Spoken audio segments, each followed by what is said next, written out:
Good evening, ladies and gentlemen. Welcome back to this nightly broadcast. I'm your top anchor, Dickie Richard. Tonight's special guest is the second largest donor to the World Health Organization. He's none other than Bill Gates. So, Bill, do you think we as a society will fundamentally change once all of this is over?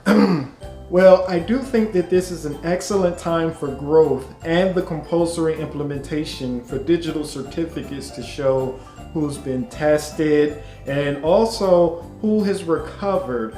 Also, it'll show who hasn't taken our vaccine. Once we get those out, we can see the areas that are most impacted. And thank goodness for the internet's capacity that we can all grow, learn together, and connect with one another. We're all interdependent. So, Bill, you've previously made comments that cause concern. I'll give you an opportunity to address the conspiracy theories. But first, let's roll the clip. First, we've got population. The world today has 6.8 billion people. That's headed up to about 9 billion. Now, if we do a really great job on new vaccines, healthcare, reproductive health services, we could lower that by perhaps 10 or 15%. We could lower that by perhaps 10 or 15%. Well, that's the thing. I find it ironic that people would attack someone spending billions of dollars on tools that our models show an upward spike in the population, for which our foundation is offering aggressive reproductive health to women in poverty-stricken areas to prevent whole generations from, let's say, being born, which in turn will reduce the emission levels in the world and create a more hospitable global habitat for humanity.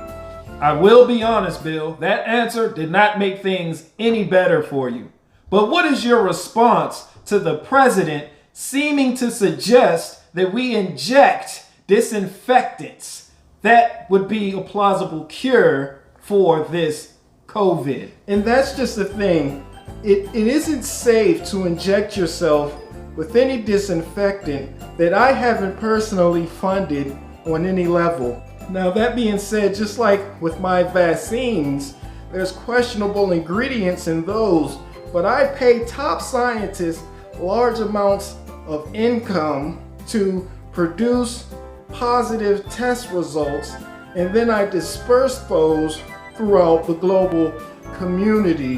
And those are magically safe. And like I stated earlier, the model that we use to be productive within the organization and collaborate with other well-known organizations, and we continue this, and then using the eugenics I learned from my father, who had a hand in Planned Parenthood, then we can end world hunger. Well, unfortunately, we are out of time. But Bill, you truly are the king of word salad. Thanks for stopping by.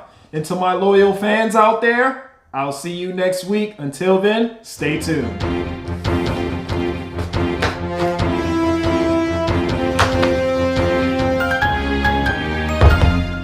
Cicilla Production.